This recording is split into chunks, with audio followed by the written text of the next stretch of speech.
Welcome to the Midlands Climate Conversations. I'm your host, Tarisai, and today we still look at climate issues, but now from a legal perspective. Today, my guest is Tarisai Nyamuranga. Welcome to the show, Tarisai. Thank you so much for having me. Great. So, the first question I always ask my guests is, do you believe in climate change? Yes, I do believe in climate change. Why? I feel like climate change is a very interpersonal issue because it's something that affects everyone. Yes. And it's something that doesn't matter if you're rich, you're poor, you're educated, you're uneducated. It is a cross-dimensional effect of something that we do as people. And I feel like one of the most unfair thing is the fact that we constantly are leaving issues of climate change to the generation that's to come. Yes. I bet you the people that started the Industrial Revolution had no idea about climate change. They're like, you know what, we're getting the money as much as it's working out, we'll just see. It doesn't matter. It doesn't matter. Yeah. Probably someone was like, do you know about climate change? You're like, you know what, it doesn't matter. Yeah. It's not our issue. But I do believe in climate change, and one of the biggest issues we have about climate change is the fact that it's not spoken enough in casual conversations, be it at bus stops, be it in combis, because most of these conversations are had in these places, and that's where most conversations that actually have an impact start, like at the bottom going up. Yeah. You are a women's rights lawyer and an activist as well. So from a legal perspective, how is climate change actually affecting women's rights and their ability to have access to these basic rights that people have? How's that? Okay. So I like starting from the back, going front. Yes. So before we can talk about anything, we need to understand the role that women play in terms of issues that are actually affected by climate change. Okay. We all know that climate change affects water shortages, crop production. It affects all the basic things, the things we call basic. Third world countries, we're an agricultural based economy. That's basically how we make our money. It's mostly from the fields to the plate. And with climate change, that's one of the things that people fail to understand. And then it pushes the idea of infringement of human rights. There's no access to food once production is low.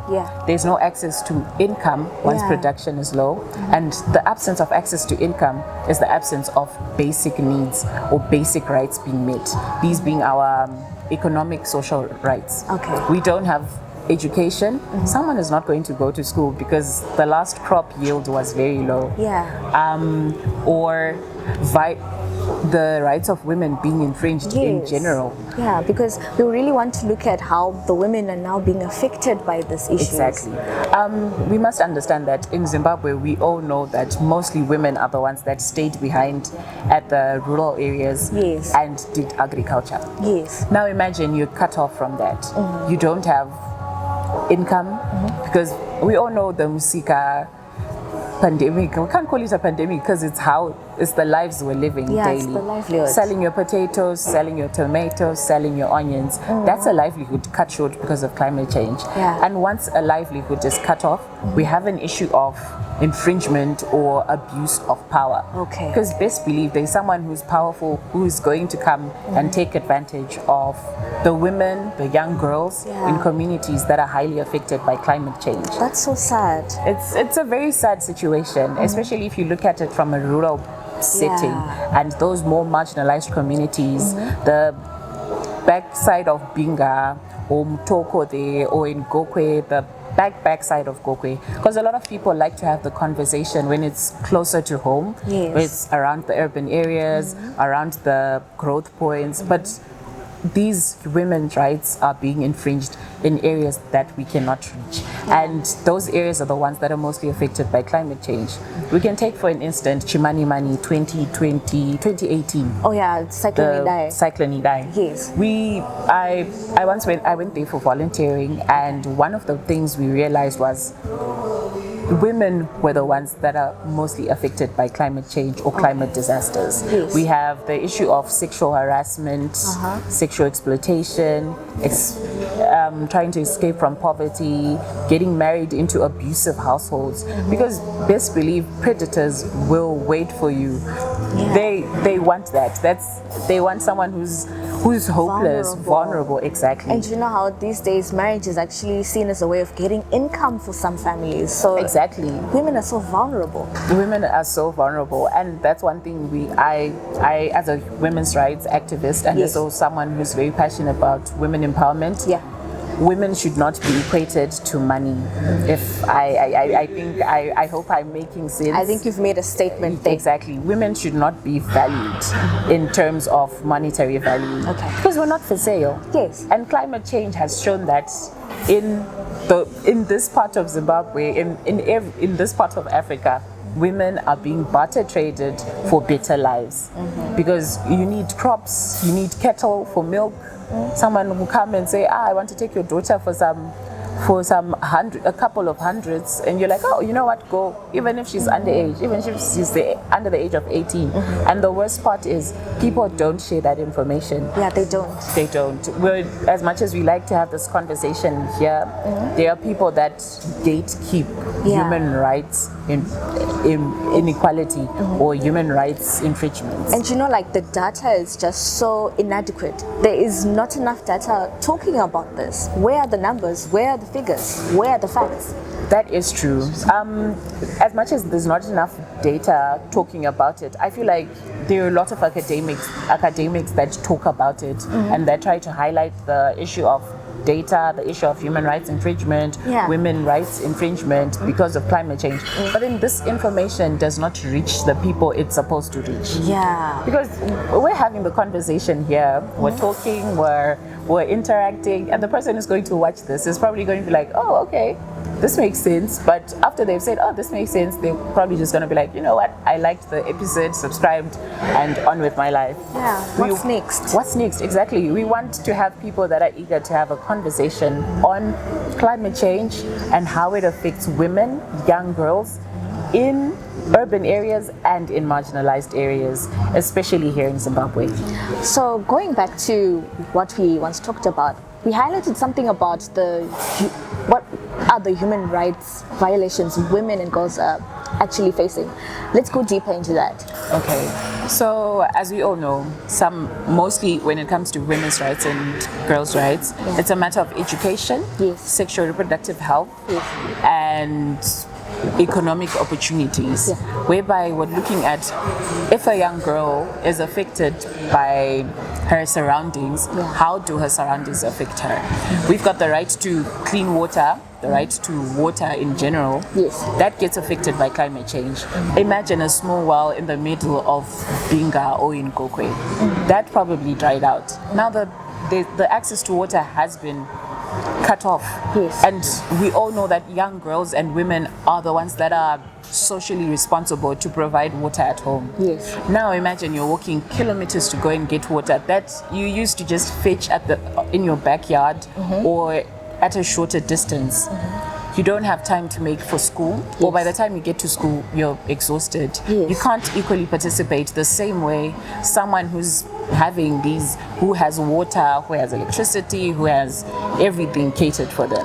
Or we can, to some extent, some boys do these things too. So as much as I want to close it on at the girl child, there are also boy children who are being affected by the same situation. But I like to talk about the girls. But you must also understand, and you also have the issue of menstrual hygiene, period poverty. That's a big issue when it comes to rural Zimbabwe and climate change. Water is needed to have a hygienic and a proper menstrual cycle. You understand? So I feel like as much as we dive into climate change, we see more of the human rights infringements or the women rights being infringed by the day-to-day dilapidation of resources, the dilapidation of water, and the degradation of like the natural environment around us. So we looked at water shortages. We look at also how these things then affect the young girl or the women mentally. There's a mental strain in these things. Then you see the mental health is going down.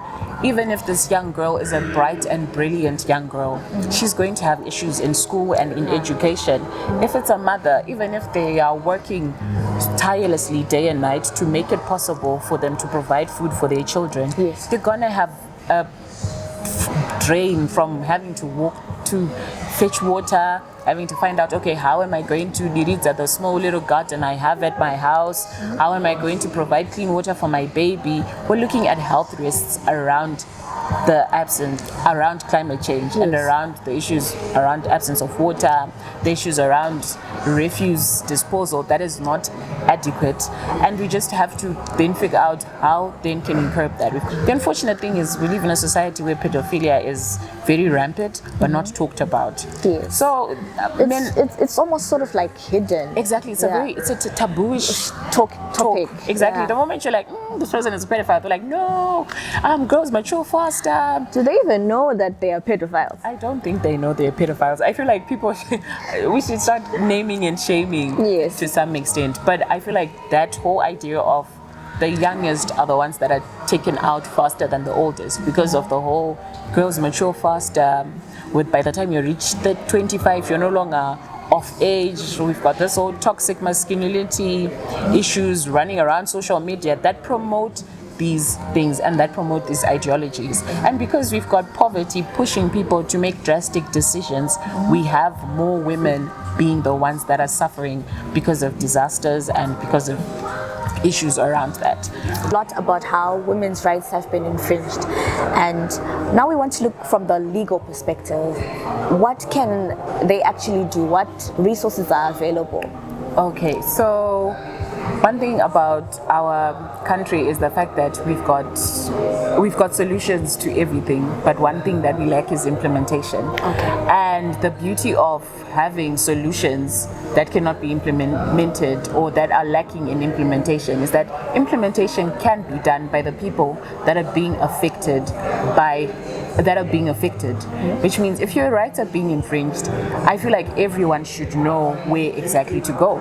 We've got the Zimbabwe human rights lawyers. You can go there if you feel, okay, I have my right infringed.